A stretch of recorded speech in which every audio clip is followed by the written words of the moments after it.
Welcome back. The House passing a bill which reversed President Biden's pause on liquefied natural gas exports.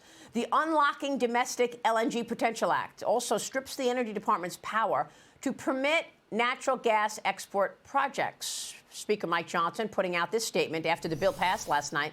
President Biden has targeted our domestic energy producers and actively undermined America's effort to be energy independent. The bill passing in a 224 to 200 votes, 9 Democrats joined 215 Republicans voting in favor of this bill. The Wall Street Journal editorial board writes Biden's LNG gift to Vladimir Putin.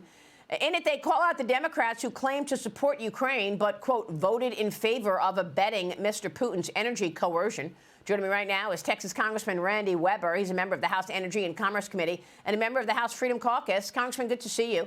You're not only looking at this as a member of Congress in terms of the bill, but you're also looking at this from the standpoint of Texas. Tell us about it. Well, thank you, Maria, for having us. Good morning. And look, it's unbelievable what this president has done. And you said it, 9 Democrats voted with us. They know what's at stake here.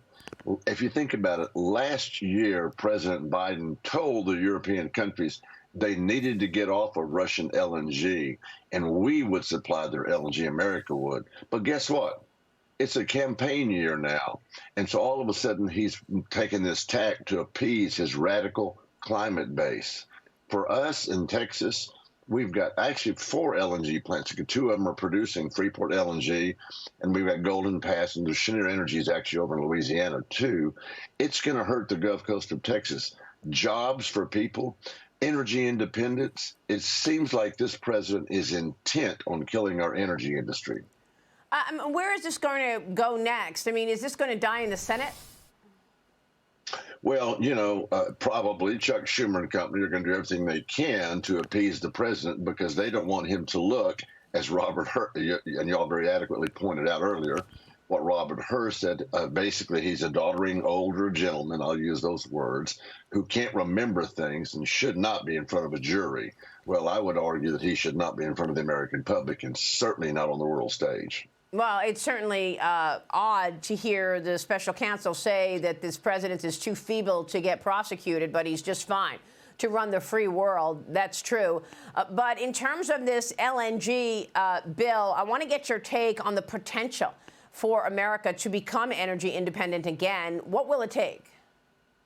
Well, listen, there's 4 countries that produce LNG. There's obviously the United States, us, there's Qatar, there's Russia, and there's Iran.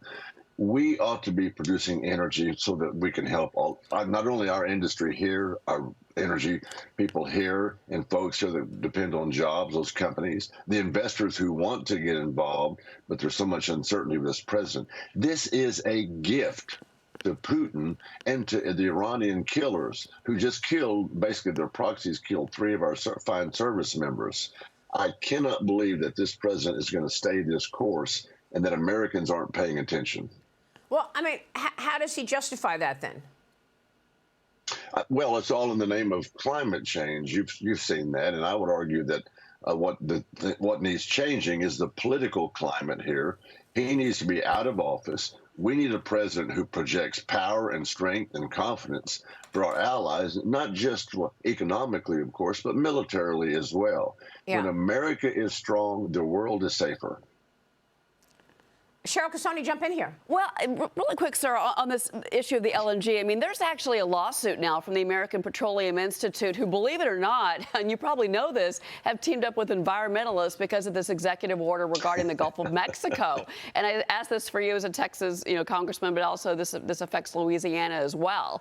I mean, is that something where, maybe the lobbyists in Washington have a point, and that maybe this is the way to stop the president from, hog-tying our energy exports, in particular LNG, that is going to Europe? Because as the journal's pointing out, that's hurting our European allies, but it's also hurting European countries. It's also hurting jobs in Texas and in Louisiana. Well, absolutely, Cheryl. You're right on track here, and you make a good point when the lobby points that out, and when you've got the environmentalists and the energy industry teaming up. Something is wrong with this picture, what the president is trying to project. I can't believe that he's going to stay this course. It will hurt my district, 14, Gulf Coast of Texas, 7 ports, more than the member of Congress. We have a lot of energy coming from the Gulf Coast of Texas, and we ought to be energy independent and energy dominant. And this president is intent on killing our energy industry. You made a good point.